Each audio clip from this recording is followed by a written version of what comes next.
People Scientist, the podcast dedicated to helping us optimize our health with the latest scientific findings on nutrition, health, and medicine. I, your host, Dr. Stephanie Caligiuri, will be here with you every single week, bringing us information to ignite our thinking to help us be one step closer to the healthiest we can be.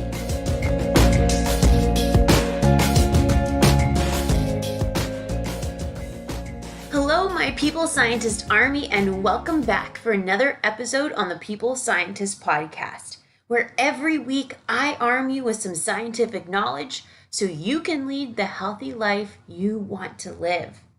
This week we are talking about sugars and high fructose corn syrup. And the information I have to share with all of you, I bet will surprise many of you. So let's jump right into it. Let's start off with a core takeaway from today's episode. Now, sugar comes in many forms, including sucrose, glucose, fructose, and high fructose corn syrup. Some studies illustrate that fructose is worse than glucose because it does not suppress appetite like glucose does, and therefore it can lead to people that eat more calories and may result in weight gain. Because of this data, high fructose corn syrup has been demonized in the last decade. But let's make one thing clear. High fructose corn syrup is not the same thing as pure fructose. High fructose corn syrup is actually not that much different in composition than regular old table sugar. Table sugar contains 50% fructose, whereas high fructose corn syrup contains either 42% or 55% fructose. In studies comparing table sugar to high fructose corn syrup, there doesn't appear to be big differences on metabolism and levels of hormones that regulate appetite.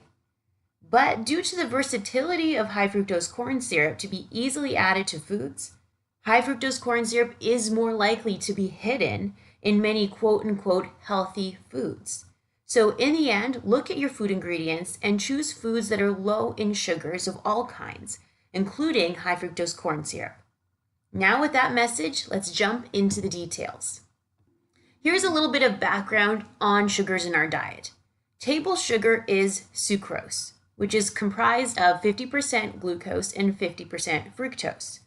Glucose is readily used in our body for energy, and that is what contributes to our blood glucose levels and what we need to keep within a healthy range, particularly if we have diabetes.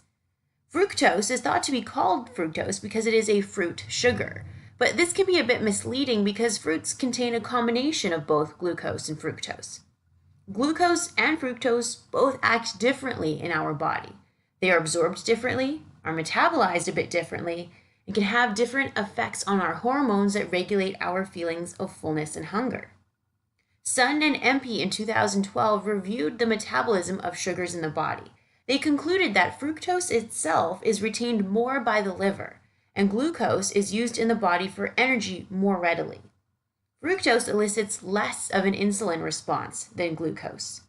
Now, if you remember back in episode 3 where we talk about fasting and the ketogenic diet, I discuss insulin with all of you. Now, insulin is the building fat storage hormone of the body. Now, the fact that fructose elicits less of an insulin response compared to glucose could be viewed as both a good and a bad thing. Insulin is what contributes to fat storage in the body, so when people are trying to lose weight, reducing sugar intake and keeping insulin levels low is very helpful. That is one argument as to how a ketogenic diet that is lower in carbohydrates and protein can help elicit weight loss. However, insulin also helps stimulate satiety hormones that make us feel full and reduce our appetite. So it is thought that eating fructose may not suppress our appetite like glucose does, and could potentially lead us to eat more in the long run. Teff and colleagues in 2004 reported that eating fructose resulted in alterations to satiety hormones. Now here's a little bit of background on satiety hormones. We have hormones that are released that tell our brain that we are full and should stop eating. One such hormone is leptin. And in fact, in animal models that have a leptin deficiency, they actually tend to overeat and gain copious amounts of weight and have an obese phenotype. So we know that leptin plays a very important role in our ability to feel full and to tell our brain to stop eating.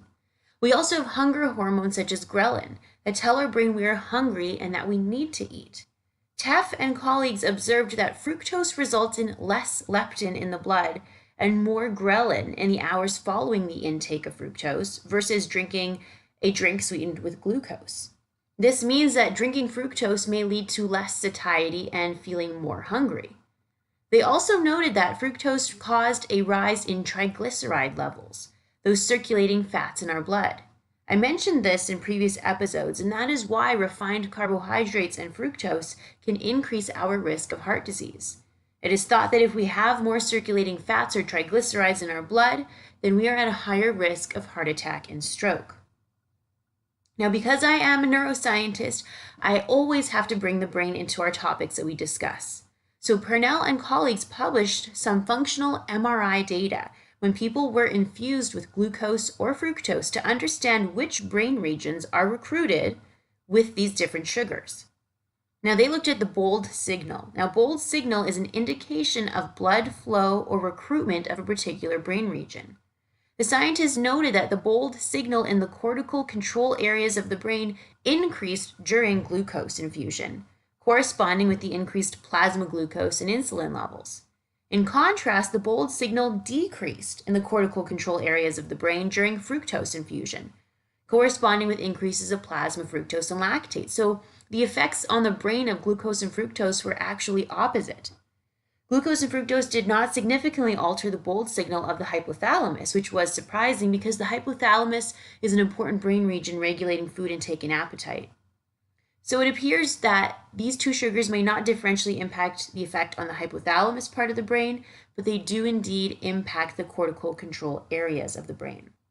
I think one of the landmark clinical trials that really set the idea that fructose is detrimental to our health was published back in 2015 by Luo and colleagues. These scientists had investigated the effects of fructose and glucose on brain region recruitment and the motivation to obtain high-calorie foods. They concluded that ingestion of fructose resulted in smaller increases in plasma insulin levels and greater brain responses to food cues in the visual cortex and the left orbital frontal cortex of the brain versus eating glucose.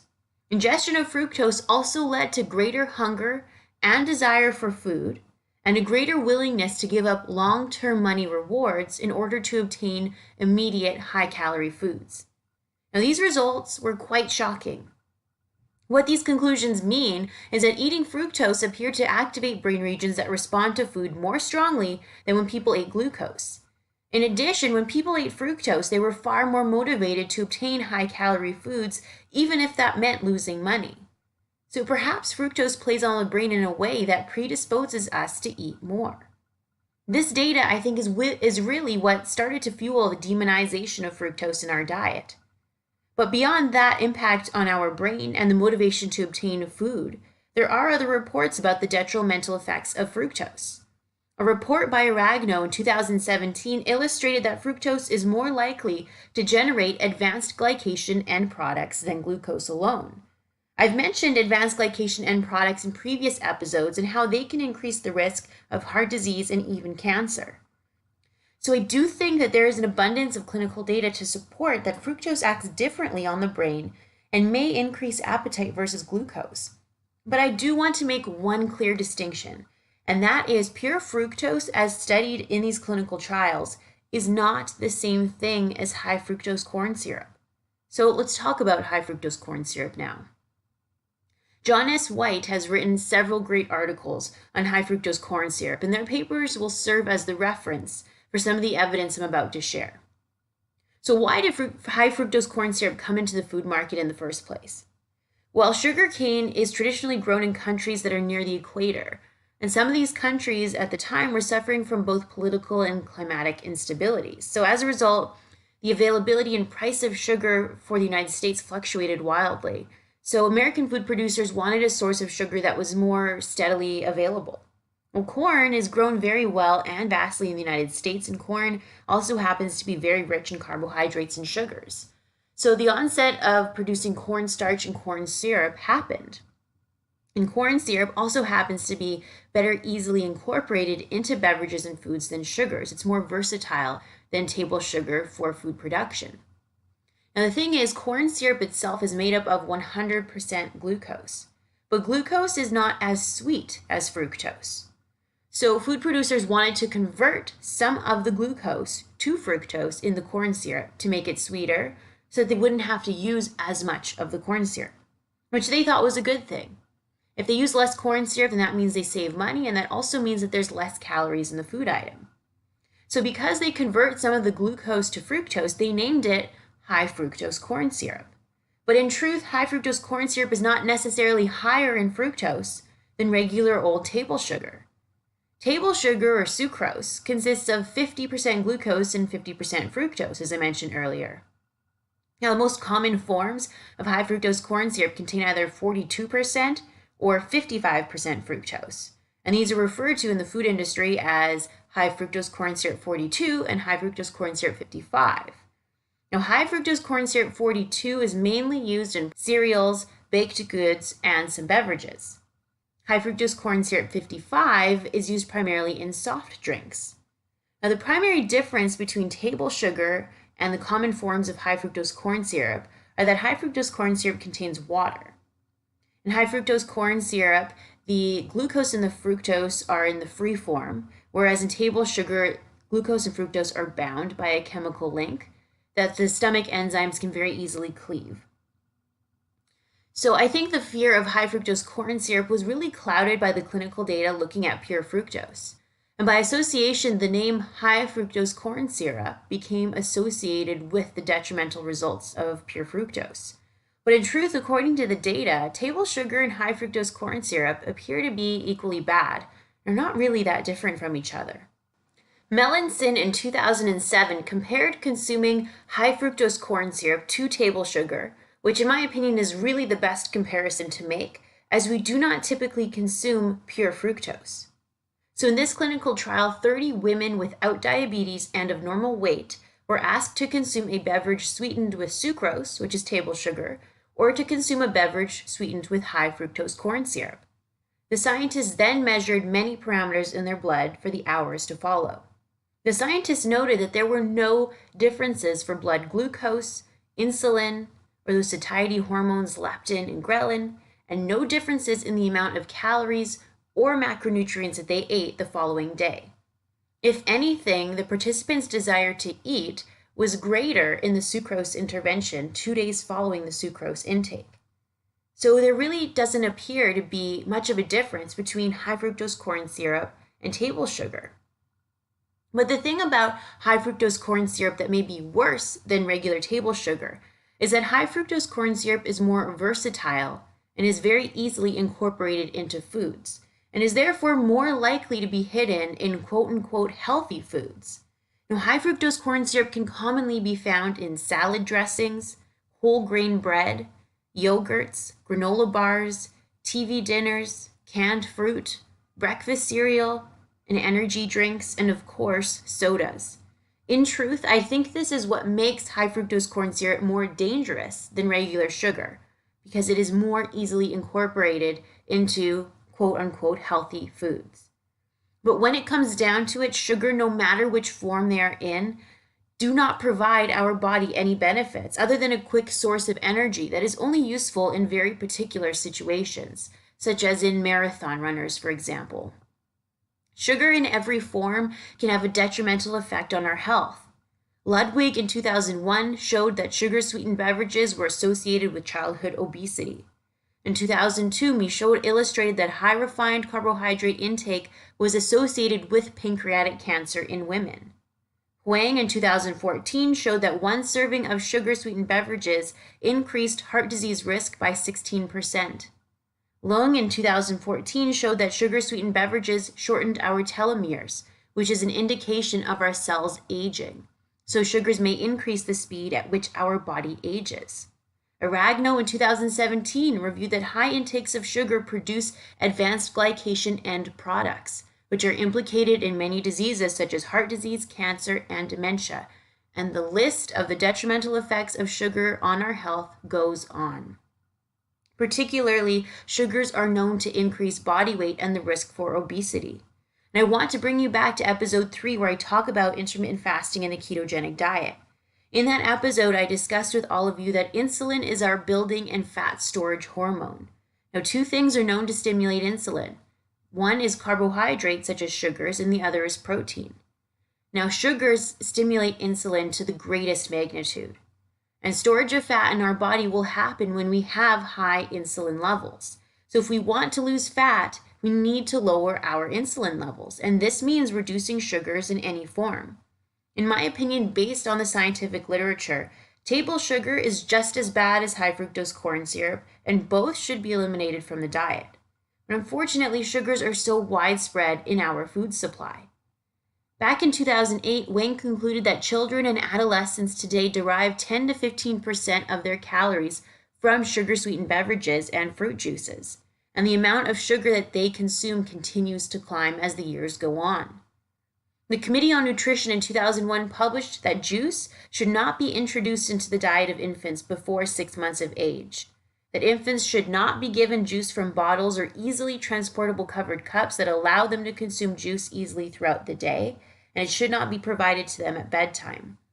They also say to limit the amount of fruit juice to children to 4 to 6 ounces per day, and that children should be encouraged to eat whole fruits instead of fruit juice in order to meet their micronutrient intake. It is thought that whole fruit itself is better than consuming fruit juice, which I think for the most part is true, as fruit contains the fiber matrix, which should slow sugar release into the blood, and the fiber matrix of fruit can also contain other beneficial components such as abscisic acid and polyphenols. In 1981, Bolton and colleagues published a study that found eating the whole fruit versus the fruit juice resulted in greater measures of feeling full and less appetite following the consumption of the fruit versus fruit juice. So that's a good thing.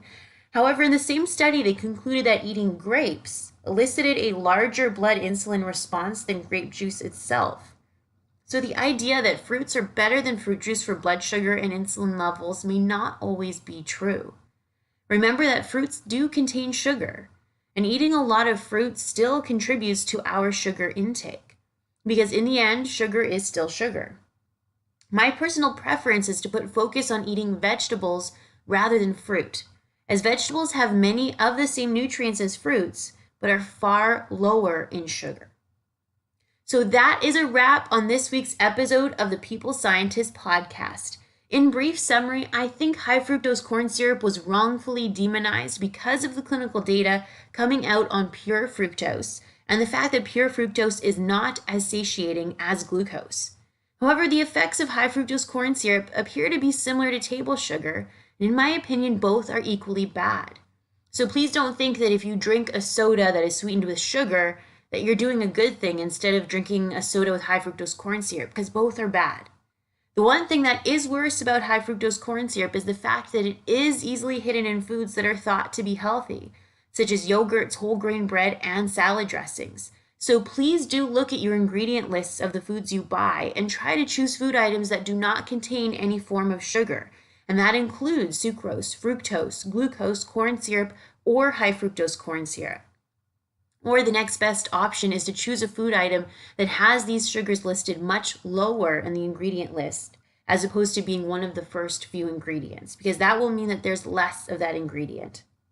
No matter what shape sugar comes in, we know it has detrimental effects on our health, and it is best to avoid it whenever we can. If you need tips on how to cut out sugar from your diet, go back to episode 1, where I talk about the neuroscience of sugar addiction and how we can brain hack our way out of it. So until next week, I hope you all have a super healthy week, and I will meet you back here at the same time in the same place on the People Scientist podcast.